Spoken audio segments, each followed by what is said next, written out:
warahmatullahi wabarakatuh. Sebelumnya, izin perkenalkan diri, nama saya Nurvita Lailasari dengan NIM 20244051666, kelas 4E, Prodi Pendidikan Guru Sekolah Dasar, Fakultas Keguruan dan Ilmu Pendidikan Universitas Muhammadiyah Pringsewu.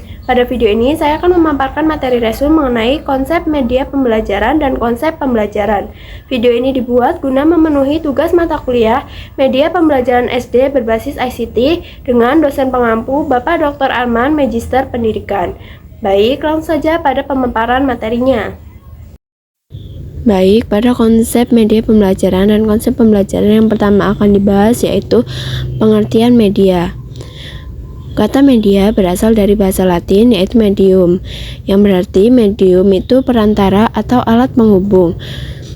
Dalam komunikasi, media merupakan sesuatu yang menjadi perantara dalam proses penyampaian pesan. Selanjutnya, media dalam proses komunikasi.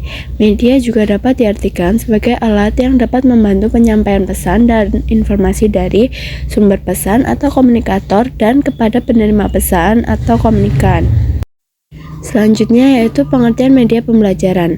Media pembelajaran sendiri adalah alat atau sarana untuk mengalirkan pesan materi atau pembelajaran dari guru ke siswa agar para siswanya belajar. Baik, selanjutnya di sini ada pengertian pembelajaran. Sebelum kita membahas mengenai pengertian pembelajaran, kita perlu mengetahui apa sih belajar. Belajar adalah sebuah proses perubahan perilaku seseorang akibat adanya interaksi antara pendidik dan peserta didik. Proses perubahannya juga tidak bersifat sesaat, tetapi relatif permanen, maka perubahan yang sudah terjadi harus selalu diulang-ulang.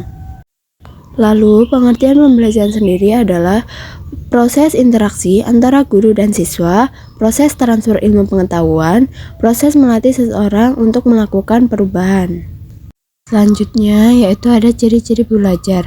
Beberapa ciri-ciri belajar yaitu yang pertama, terjadi perubahan baru dalam aspek pengetahuan, sikap, dan keterampilan atau kognitif, afektif, dan psikomotor. Belajar ditandai dengan adanya perubahan pada diri seseorang baik dalam hal pengetahuan yang bertambah, sikap yang lebih baik, maupun keterampilan yang semakin berkembang. Misalnya, siswa yang sebelumnya belum memahami suatu materi menjadi memahami setelah mengikuti proses pembelajaran. Ciri-ciri belajar yang kedua yaitu perubahan tidak bersifat sementara tetapi relatif permanen. Artinya perubahan yang terjadi karena belajar tidak hanya berlangsung sesaat tetapi dapat bertahan dalam jangka waktu yang lama. Artinya hasil belajar tersebut tetap melekat pada diri seseorang dan dapat digunakan kembali ketika diperlukan. Yang ketiga yaitu perubahan terjadi secara bertahap melalui latihan dan pengalaman. Perubahan dalam proses belajar tidak terjadi secara langsung atau tiba-tiba. Seseorang perlu melalui proses latihan, praktik, serta pengalaman yang berulang agar kemampuan dan pemahamannya dapat berkembang secara bertahap. Dan yang terakhir yaitu membutuhkan waktu untuk memperoleh perubahan tersebut. Proses belajar memerlukan waktu karena perubahan yang terjadi tidak bisa diperoleh secara instan. Setiap individu membutuhkan waktu yang berbeda-beda untuk memahami, mempraktikkan, dan menguasai suatu pengetahuan atau keterampilan.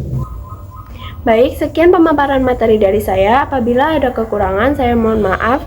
Terima kasih yang sudah menonton. Saya akhiri. Wassalamualaikum warahmatullahi wabarakatuh.